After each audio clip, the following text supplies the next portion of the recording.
So these are the different functions or biological functions of T3.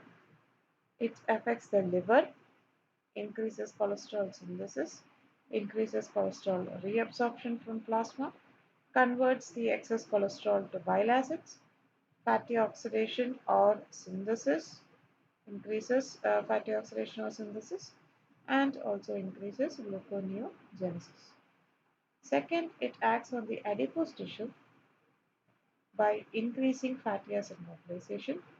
Third, on the heart, increasing heart rate and increases hypertrophy.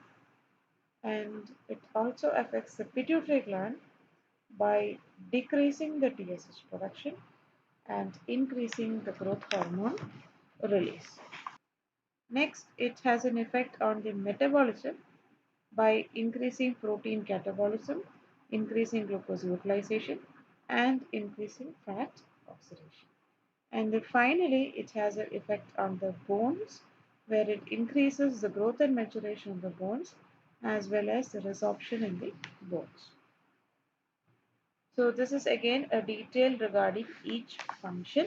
Like in lipid and carbohydrate metabolism, thyroid hormones can increase gluconeogenesis, increase glucose absorption, considering volatile oxygen production, heat production, and free radical formation.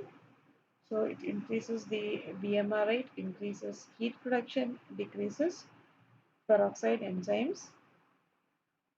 And in neuromuscular system, it increases muscle catabolism, that is myopathy, increased speed of muscle contraction. In the skeletal system, it stimulates bone formation and resorption. As a result, there is hypercalcemia and hypercalciuria. Gastrointestinal system, the thyroid hormone stimulates gut motility, thereby being a reason for diarrhea. Sympathetic nervous system, it increases the beta adrenergic receptors, alpha decreases the alpha adrenergic receptors, and increases catalytic action post the receptors.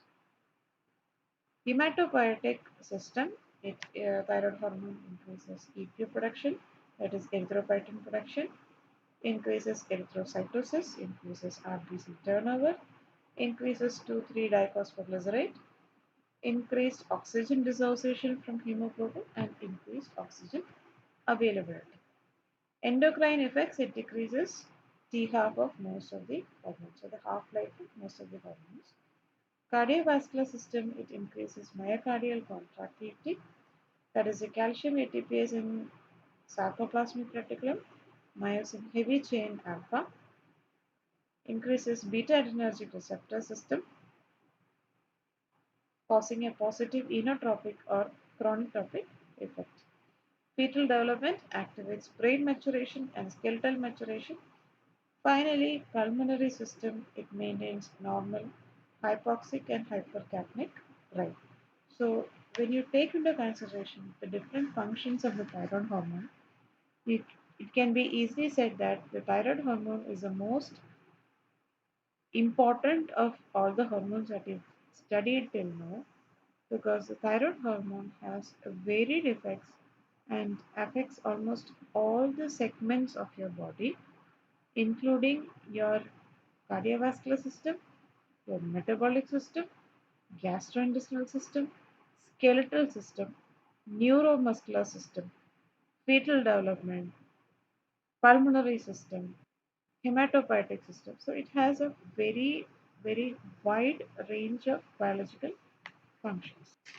So this is again an easier figure for you to understand the different functions of the thyroid hormones. So if we go for a evaluation of the thyroid hormone in your body, you can find that there is something called the thyroid function test or TFT, which includes TSH, total T3, T4, and free T3, T4.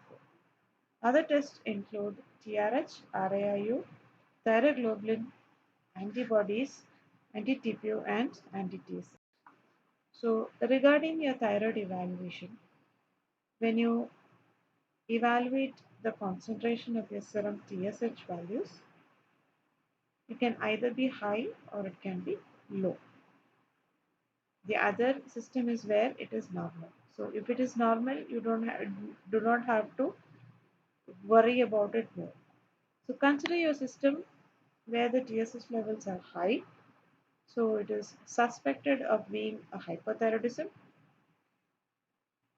So together with your TSH, the T4 levels can either be normal or low.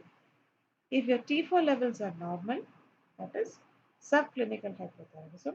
It's called subclinical because there is no clinical presentation or symptom that can be seen outside.